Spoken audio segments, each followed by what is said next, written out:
नमस्कार, स्वागत आहे तुमचं माझ्या नीताज किचन यूट्यूब चॅनलमध्ये। आज मी बनवणार आहे अख्खा मसूरची खिचडी। तर आपल्याला रोज रोज भाजी चपाती, डाळ भात किंवा अजून दुसरं काही जेवण खाऊन खाऊन कंटाळा आला असला ना, असं वाटलं असेल की आज काहीतरी हलका फुलका आणि साधी सोपी रेसिपी बनवायला पाहिजे। तर अशा प्रकारची रेसिपी नक्कीच ट्राय करून बघा। खूप छान खिचडी होते ही अख्खा मसूराची। तर यासाठी मी ते तांदूळ घेतलेत आणि मसूर घेतलेत। तर तुम्हाला जेवढे तांदूळ घ्यायचे तुम्ही त्याप्रमाणे घेऊ शकता आणि जेवढे मसूर घ्यायचे त्याप्रमाणे घेऊ शकता। याच्यात मसूर कमी पण घेऊ शकता आणि जास्त पण घेऊ शकता। जास्त घेतले तर अजून छान खिचडी होते। तर मी इथे स्वच्छ साफ करून घेतला आहे मसूर आणि तांदूळ।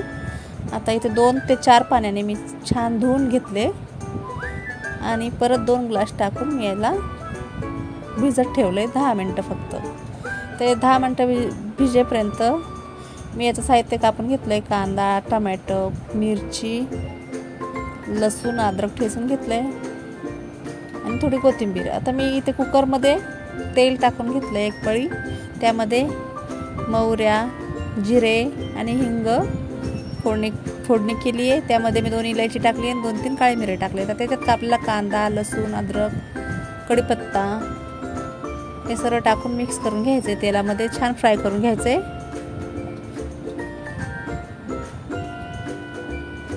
आता मी टमाटर पण टाकून घेतले आणि मिरच्या पण टाकून घेतल्या। ते सर्व साहित्य आता छान फ्राय करून घ्यायचे। आपल्याला कधी कधी काय होतं, थोडासा कंटाळ पण येतो पूर्ण जेवण बनवायला। मग असं वाटतं की काहीतरी कमीत कमी टायमामध्ये व्हायला पाहिजे आणि आपल्याला कंटाळ पण नाही आला पाहिजे जेवण बनवायला। तर अशा प्रमाणे खिचडी नक्की ट्राय करा। झटपट रेसिपी आहे ही आणि खायला पण हेल्दी।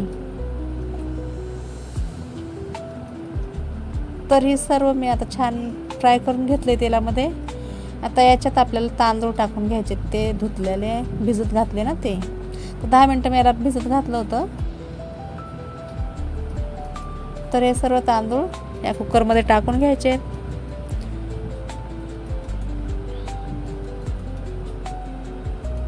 तांदूळ तुम्ही कुठला पण घेऊ शकताय।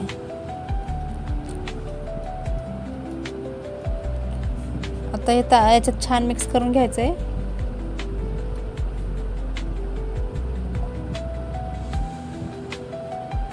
आता तांदूळ मी 1.5 ग्लास घेतले होते आणि अर्धा ग्लास मसूर। तर याला मी 3 ग्लास पाणी टाकणार आहे।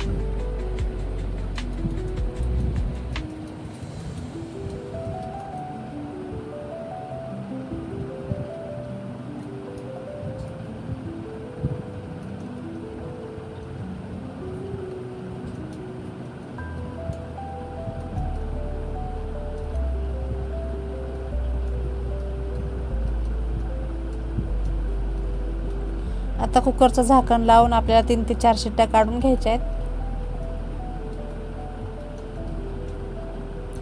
आता मी याला 3 ते 4 शिट्ट्या काढून घेतल्या आणि कुकर थंड होऊ दिलं। आता मी शिट्टीवर करून बघितलं तर बघू शकता, झाकण खोलले तर किती छान खिचडी शिजून रेडी झालेली आहे। तर तुम्हाला ही रेसिपी आवडली असल्यास माझ्या व्हिडिओला लाईक करा, शेअर करा, कमेंट करा, माझ्या चॅनलला सबस्क्राईब करा। थँक्यू। जय महाराष्ट्र।